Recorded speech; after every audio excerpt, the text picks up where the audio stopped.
আজ সোমবার 17 মার্চ 2025, 3 চৈত্র 1431 বঙ্গাব্দ, 16 রমজান 1446 হিজরি। জানিয়ে দেব আজকের দৈনিক যুগান্তর পত্রিকার শিরোনামগুলো।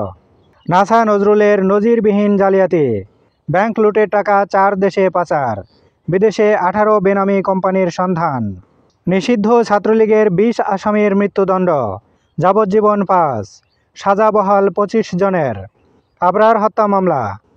সমাজে বার্তা গেল, আপনি যত শক্তিশালী হন না কেন, সত্য এবং ন্যায় বিচার একদিন প্রতিষ্ঠিত হবে।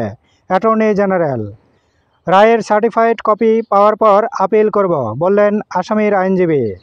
নাঙ্গলকোটে লোটাস কামালের আশীর্বাদ, কুলি থেকে অঢেল সম্পদের মালিক আব্দুল মালেক। সরকারি জায়গা দখল ও উন্নয়ন প্রকল্পের অর্থ আত্মসাৎ, সব টেন্ডারে নিতেন 30% কমিশন। বাবার গড়া দল মেয়ের হাতে শেষ, হাসিনার কথায় আইন। আওয়ামী লীগের এই পরিণতির জন্য এককভাবে শেখ হাসিনাই দায়ী, ডক্টর কামাল হোসেন। এই স্বৈরশাসক সমালোচনা বরদাস্ত করতেন না, পছন্দ করতেন চাটুকারিতা ও একনায়কতন্ত্র। ফেসবুকে সাবেক সেনাপ্রধান, আমাকে হত্যা করতে কর্নেল জিয়াকে নির্দেশ দেওয়া হয়। প্রতিদিন দৈনিক পত্রিকাগুলোর শিরোনাম জানতে লাইক, কমেন্ট এবং সাবস্ক্রাইব করুন। আদালতে আবরারের বাবা মায়ের বুক যেন এভাবে খালি না হয়। হাসিনা সরকারের সব গুম খুনের বিচার হবে, বললেন তারেক রহমান।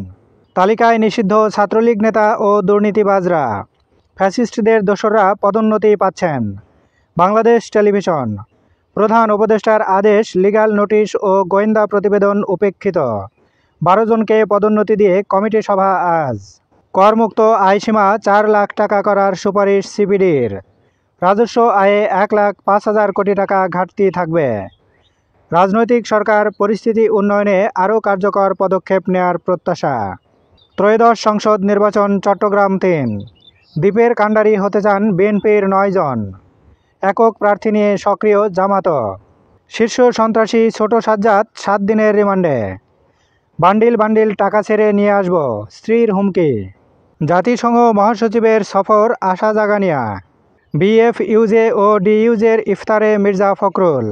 নির্বাচন দেরি হলে জঙ্গিরা সুযোগ নেবে। চীন বাংলাদেশ সম্পর্ক নতুন উচ্চতায় নিতে চায় সরকার, প্রেস সচিব। প্রকৌশলীদের দক্ষ ও সৎ হিসাবে গড়ে তুলতে হবে, শফিকুর রহমান।